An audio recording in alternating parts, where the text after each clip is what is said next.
The Swiss M70 jacket is an absolute workhorse of a jacket. Think of it as the mitochondria of a cell. I have used and abused this jacket like it was meant to be, and today I'm going to tell you all about it. I got my M70 jacket back in 2022 from Americana Pipe Dream Apparel for around 35 bucks. It was the first ever surplus jacket I ever bought. It set the standard for what I thought surplus was and should be. Not all surplus items are up to par of this beast of a jacket, but this was definitely one thing that the M70 there was definitely one thing the M70 jacket had in store for me that I wasn't expecting when I was first buying surplus. Being my first military surplus item, it introduced me to the coveted surplus smell. This thing was stankin' like some good Swiss cheese. Damn good! You have likely noticed that the M70 jacket is in a rather unique camouflage. This camo is called TAS-57, but it's known colloquially as Alpenflage. There are different types and variants, but my jacket is the OG TAS-57 variant. Chilling in the forest with the boys. The Alpenflage camo is cool to me. It's an eye catcher. The story behind Alpenflage goes something like this. Towards the end of World War II, the German SS started wearing an experimental camo called Liebermuster. After the Axis powers got absolutely dunked on, a textile mill in Czechoslovakia was left over with the Liebermuster print. So some Swiss guy found this mill and liked the Liebermuster print so much, he just brought it over to Switzerland and made Alpenflage. For more information on Alpenflage, check out Uniform History's video on it. When it comes to what the jacket is made of, it is mostly made of this comfortable denim-like material. It features some waterproof material on the elbows. This material starts to look ugly real quick after actual use. So since this material can get ugly so quick, some take this material off, including actual Swiss soldiers. I would have preferred, instead of this waterproof stuff, to just have doubled up the fabric. That would have been worlds better. However, even with this shortcoming, it should be noted that the jacket was made all the way back in the 60s. It was truly ahead of its time in many regards. This may be a shortcoming now, but then it was a grandiose attempt at innovation. This is a theme in many of the M70 jacket's features, as you will shortly see. The jacket is absolutely smothered in pockets. If the pockets were sauce and the jacket was meat, it would be like chicken fried steak with white gravy. Weird analogy, but moving on. The jacket has all these pockets and features because it was designed to be an all-in-one Swiss Army knife of uniform. It would be your load-bearing system, your day bag, and your camouflage layer. Soldiers were to fight and live out of this jacket, so it was made to a high standard of durability and functionality.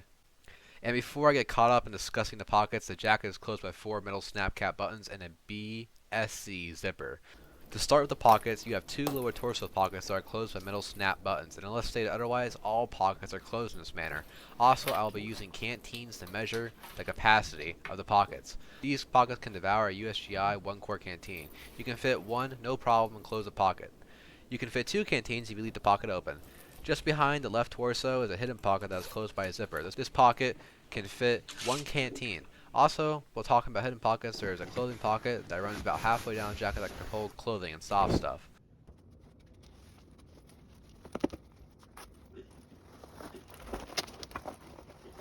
Moving to the left, you have a humongous pocket that can fit 3 canteens and clothes. The back pocket can fit 2 canteens and clothes, and I've had this jacket for a little more than a year. And before I reviewed this jacket, I had no idea that some pockets on this jacket have a wool bottom. Alright, we got the Swiss M70 jacket, and we have I think it's a statement pocket here, this is the torso pocket, and now in the middle back, we have this pocket. And since when did these have wool on the bottom? I've had this jacket for literally a little more than a year, and I had never fucking noticed that these 2 pockets have wool on the bottom. What? And conversing on the internet has led me to believe that this is not original. I did get this used, so it may have been modified by some Swiss soldier some time ago. Why? Possibly because he didn't like his mess kit or something rattling around this pocket. Anyways, this pocket has a wool bottom and drainage holes. The next pocket also has a wool bottom, but it has a pen holder or something on the outside that is made of the same kind of material that's found in the elbows. I think this was made for toiletries or a cleaning kit. Possibly. Anyway, this pocket can fit 1 canteen, and then the pen holder can fit a Swiss Army knife, not a standard toothbrush, and a pencil. I wouldn't recommend using this pocket with a pencil. This is because the pocket is thin and see-through, similar to a Ziploc bag. Pointy things are a no-go in this pocket, so we'll just go right through. Moving up, we have 3 mag pouches that were made to hold 5 Stgw 57 magazines. 2 of the pockets have dividers, while 1 has none. Even though they were made for the Stgw, these pockets can fit 7.62 by 39 mag somewhat. In my opinion, if it closes, it fits. There are actually several pictures from the Chechen wars where Russian soldiers were spotted wearing the M70 jacket while using AKMs. However, it seemed that for serious use, soldiers preferred a chest rig even with these built-in pockets. I'm sure 5.56 AR mags would fit just fine in these pouches if you were wondering. The next pocket is on the sleeve and is decently sized. It can't fit a canteen, but it can fit 2 bars of soap or 2 Coca-Cola cans. The last pocket is on the hood. This pocket stashes infrared sniper, special forces, mosquito net that has Alpenflage camo on it and is see-through.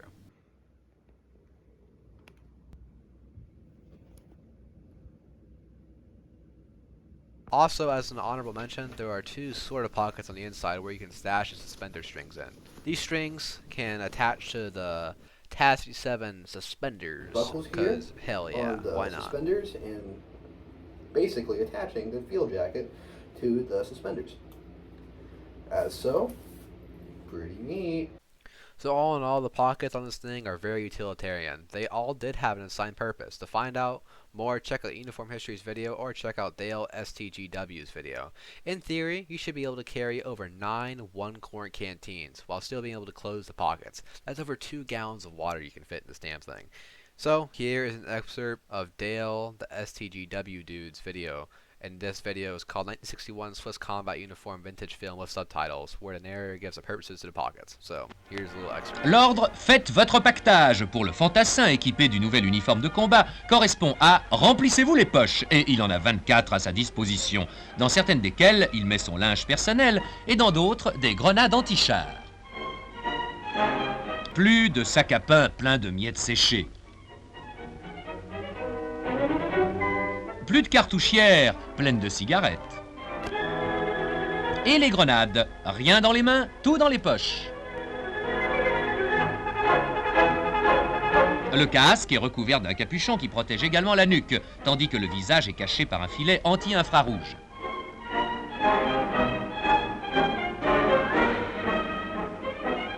Le fusilier moderne n'est plus un arbre de Noël ambulant, mais un combattant efficace qui peut se mouvoir aisément. Les grenades anti-char sont ainsi immédiatement à portée de la main. Tout a été prévu pour que le fusilier soit pendant le combat absolument indépendant du ravitaillement. Les grenades à main ne pendent plus dans le dos, imballant comme des battants de cloche. Et c'est la pause. Le casse-croûte et le couvert sortent des poches.